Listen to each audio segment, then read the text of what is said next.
À la pépinière Kramer au Cèdre, on évoque une saison faite de complications et d'incertitudes.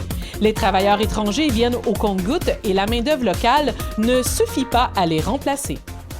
Bien, nous, on est classés en deux différentes catégories. On a notre centre de jardin, niveau détail, et notre production, qui est la vente en gros. Centre de jardin, ça nous affecte, oui, parce que le délai de retard de l'ouverture de nos centres de jardin, à cause que cette année, c'est un printemps un peu plus hâtif que l'année précédente. Et on ne pouvait pas fonctionner à ouvrir les centres de jardin, fait qu'on fonctionnait à faire des livraisons et des pick-up au bord de la courbe.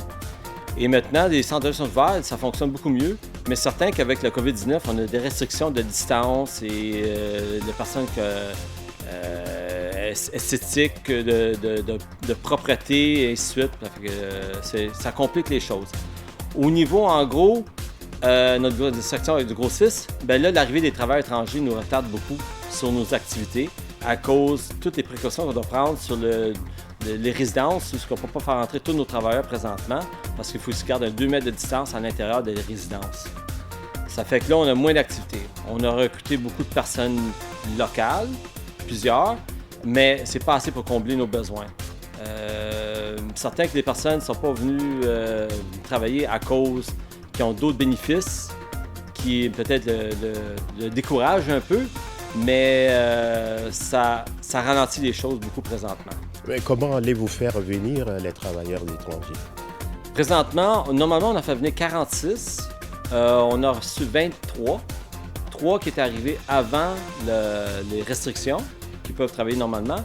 Présentement, on a 20 personnes en quarantaine pour 2 semaines, à différentes dates présentement. Vous le faites avec le gouvernement? Oui, c'est fait avec le gouvernement. Le gouvernement nous a donné beaucoup de guides, de restrictions, quoi faire, qu'est-ce qu'on peut faire. Les gars, ils coopèrent bien. Ils ont un salaire pour rester 30 heures par semaine. Ils sont payés pour rester à la résidence, que ça leur satisfait aussi. Oui, certainement. Mais nous, on est préoccupés où est-ce qu'on s'en va avec notre économie en général, notre business. Parce qu'au niveau des terres, on voit qu'il va y avoir une certaine augmentation parce que le monde va travailler dans leur jardin beaucoup plus. Ils vont faire des jardins de légumes. Ça, on a vu une augmentation de jardins de légumes. Le monde va travailler plus sur leur parterre. Parce que certainement que le monde ne va pas voyager aussi tant qu'ils voyageaient avant. Ils ne vont pas aller des événements, dépenser les gens sur d'autres genres d'activités. Ça fait qu'ils vont-ils dépenser plus dans leur parterre, dans leur cours? Ça se pourrait. Point de vue détail, cela. Point de vue gros, ça c'est différent un peu parce que on a plusieurs clients présentement qui ont même cancellé ou retardé leur commande. Plusieurs municipalités ont la difficulté financièrement un peu et aussi la façon qu'on pourrait travailler parce qu'eux autres aussi doivent suivre la restriction de 2 mètres. Ça fait que ça cause beaucoup de complications et d'incertitudes présentement.